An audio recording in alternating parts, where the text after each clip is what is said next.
Hello everyone. I would like to go over the installation and just kind of general setup guide for the FIU CSL checking application for this spring 2024 Capstone 2 semester. And really, the setup is quite simple. I will be providing the links to all these, necessary tools and features in the description of the video. But firstly, the repository is public, right? We have all the code in GitHub. You can just go to the repository, clone it, and there's already information on the README that is quite useful if you're new to GitHub. There's also kind of like a GitHub guide aside from, getting started section. But really, something I wanted to point out is that there's many ways for you to get started on this.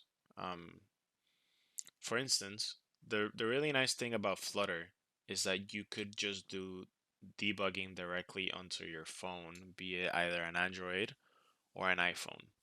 In my case, I use a Windows computer, so I'm using an Android to debug, right? But I'll get to that later.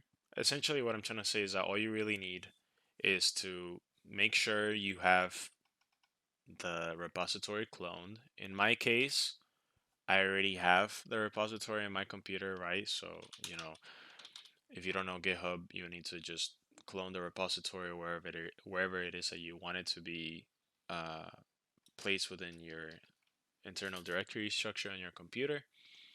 And then once it actually exists in your computer, you could just fetch and pull to make sure that you have the latest changes. In this case, the last stuff we implemented was a pop-up notification, right? So we know that that is implemented.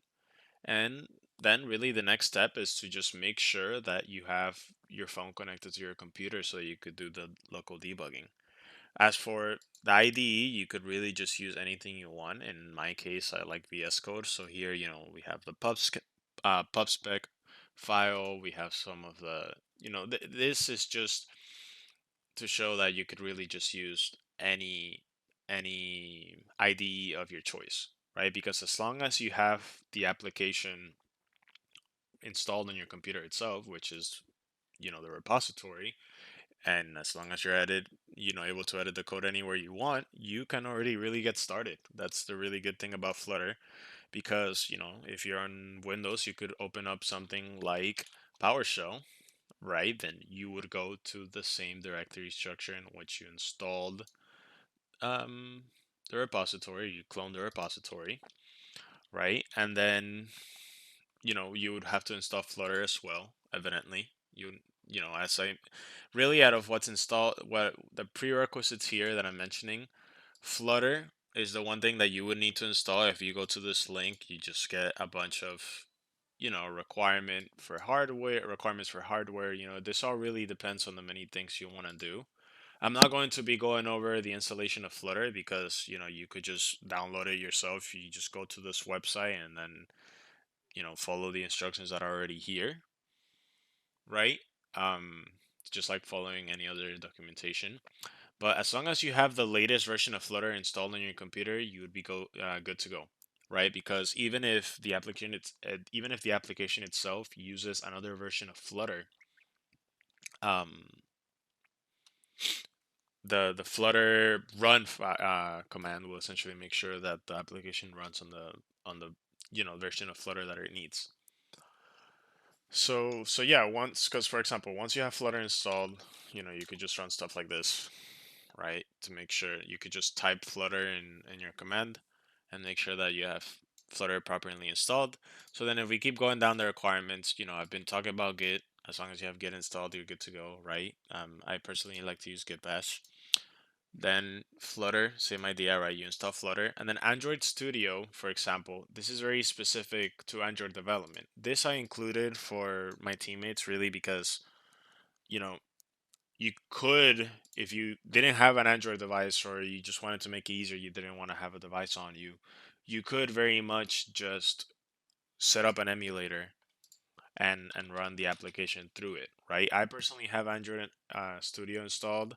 so that you could do certain tests. But for this application in specific, since it uses the camera so much, it's really not the best option. And I also will not be going over how to install Android Studio. So really, I just wanted to mention, you could have the app up and running as long as you have the newest version of Flutter installed on your computer. And again, pretty much the newest version of Git, because you could use any IDE. You could use IntelliJ, you could use Eclipse. Like, I mean, well, actually no, because Eclipse is for Java. But you get my point, right?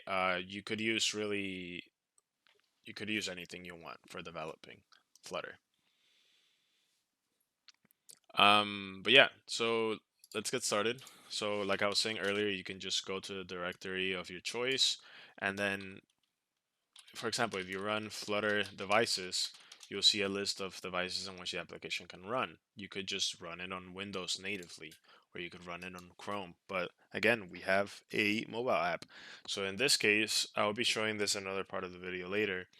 But I have my own device, which I'll be connecting to my computer, right? I just connected it. So then now if I unlock the device, I'll be able to get directories showing, that's just a typical Windows thing. So then if you actually go unlock the device, you'll be able to have access to it. So then now, once you run Flutter devices again, you'll see how I have another device connected, this Android, that is just, like a Samsung Galaxy. And it's literally just as easy as, going to your PC or laptop, connecting your phone using a USB-C, for example, and then Flutter will do its thing. Sometimes it won't work as efficiently because you'll need to set up permissions in your phone for development mode, but then you can also run like Flutter Doctor to make sure that there's no issues. In our case, we are interested in developing in our connected device. Flutter Doctor makes sure there's no issues with your connected device, right? So we see there are no problems. So then now we can just go ahead and run the application.